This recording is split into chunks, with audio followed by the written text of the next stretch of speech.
This tutorial will cover the creation of a pile cap footing and once analyzed, its calculation sheet and detailed drawing.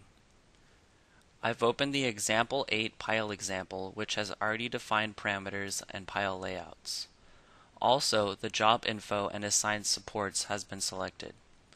The example only uses supports 4, 5, and 6 for the pile cap job. This information can be viewed and edited by going to Edit Current Job in the Job Setup menu.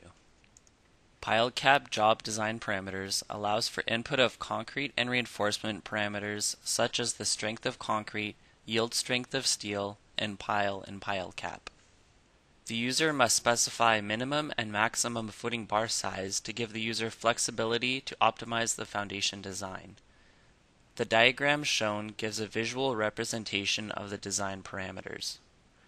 The user can choose to create pile layout for each support using the predefined or parametric tool. Only one of them should be used to create piles for the foundation. This example uses the predefined tool, but I will explain how to use parametric as well. Both allow input for lateral, vertical, and uplift pile capacity and pile diameter, spacing, and edge distance. A support must be selected from the pile cap job to create its arrangement. The predefined setup calculates the most efficient pile arrangement using pile data and load cases using auto arrangement or manual arrangement. Auto arrangement allows the program to use its algorithm to recommend a pile arrangement, or the user can select manual arrangement to create his or her own using the embedded pile position table. To select an arrangement with auto arrangement, either go with the program recommended option or select a new one and press OK.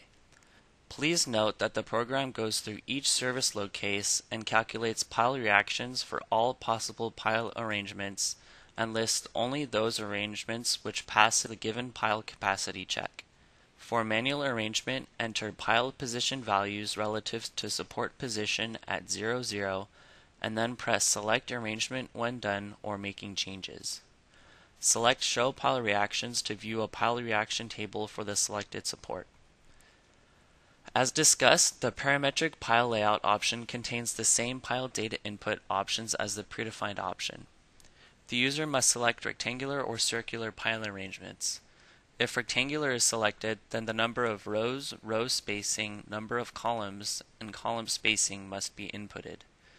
If circular is selected, number of piles, number of layers, pile spacing, and use center pile option are needed instead. I will enter 4 for all values as an example.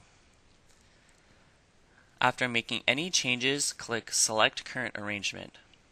If the message Pile Arrangement Successfully Assigned comes up, then the program has checked pile reaction against pile capacity and it has passed.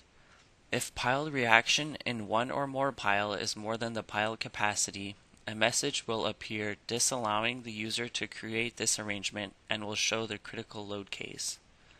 At the bottom, a table shows row or column spacing, depending on which option is selected above the table. After pile arrangement has been selected using one of these two methods, click Design to create the calculation sheet, GA drawing, detailed drawing, and output. The calculation sheet contains the design for each pile cap with detailed steps, figures, and references to code which were used for design. You can see here the pile reactions table and following reinforcement calculations. Also, it is important to know that the entire pile cap design is based on pile reactions, not pile capacities. So, pile arrangement will have an effect on design calculations. The output section contains important design information for each support. Detailed drawing gives plan and elevation views for individual footings. This drawing shows support and footing dimensions and any reinforcement. If there are pedestals and anchor bolts, their drawings are shown. It can be exported to CAD software such as MicroStation or AutoCAD using the Save Drawing As feature. Another feature I would like to mention is the global settings in the Home ribbon. Under top reinforcement settings, the user has the option to either always calculate top reinforcement based on concrete and soil weight, even if no uplift is present, or to calculate the top reinforcement only when the foundation is subjected to uplift forces. If applicable, a self-weight factor for top reinforcement can be applied. Under concrete check self-weight settings, the user can either neglect footing self-weight for concrete check, consider net pressure for concrete checks, or consider footing self-weight for concrete checks. The last option is only applicable to isolated footings. Of the three options, considering net pressure for concrete checks is the most common. Also, either the gross bearing capacity input or net bearing capacity input can be chosen. This option controls the bearing capacity type of the inputted value in the soil design parameters for all jobs. With reinforcement placement option, the reinforcement in the X and Z directions can be toggled between the top and bottom.